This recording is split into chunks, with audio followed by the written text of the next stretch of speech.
What up? It's Photobomb here, and I was browsing the web trying to find information on World War One.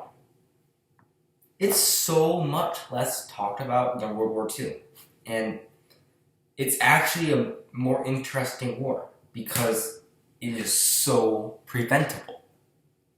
If World War One hadn't happened, World War Two would not have happened. If some events in World War One hadn't happened even, World War II would never have begun. It was a new technological era. Better guns, better artillery, better bullets, better tactics. There was no square formations anymore. We learned that the hard way through our Civil War, the Irish Civil War, so many civil wars made the generals learn, hey, this isn't working anymore. So they changed new tactics. Which, unfortunately, these tactics were not good fitted for what this war was either. It was a war of attrition, by the way. Anyone who's studying World War I, war of attrition. It's a key word. So, basically, the war started, as I said, the build-up of arms.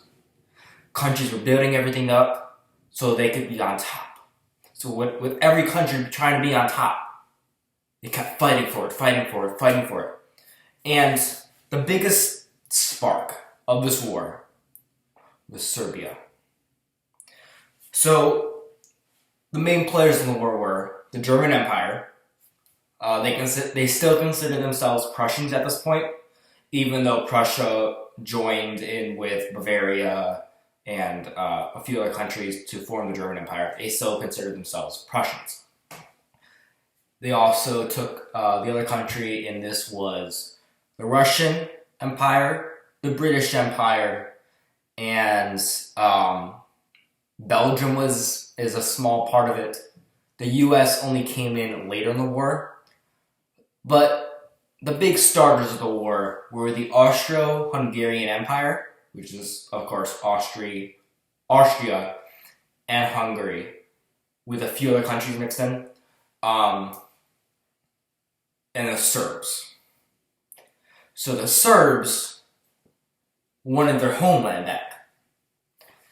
So this sparked a bunch of terrorist attacks, which kept edging Austria into war.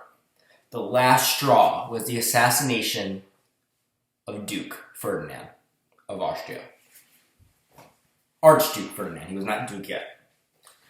And ironically, he was there in the place where he was assassinated to make peace and actually offer the Serbs their homeland back. So if these terrorists had not killed him, they might have actually gotten what they wanted. Actually, his assassination was a complete accident by his driver. His chauffeur, he killed him. Not directly. So basically, the terrorists tried to bomb, like throwing bombs at Archduke Ferdinand's car. They failed to kill him. He went on and did his speech anyway, even though the threat of terror was around. The terrorists actually just scattered and tried to make their way back to wherever they came from. Unfortunately, while Archduke Ferdinand's chauffeur was driving Ferdinand home, he took a wrong turn, and he happened just to drive down the right alley where the leader of the terrorists, his name does not, it's on the tip of my tongue, I can't say it. But you guys can look it up if you want to. It's a really interesting story of the whole story of what happened. But basically, he went down the wrong road, and he went right next to the leader. The leader was surprised. He pulled out his pistol and shot Duke Ferdinand. Shot multiple times, and as he was captured, the Archduke Ferdinand's wife was also murdered by accident, according to the terrorists. But this just sparked the fire. Austro-Hungarian went to war with the Serbs, which then brought Russia. Russia was on the Serb side, so Russia was preparing. They weren't in full-out war yet. They were moving troop movements. So they were having troop movements to the borders. This caused Austro-Hungarian to call on their German allies. Germany was considered the biggest military at the time.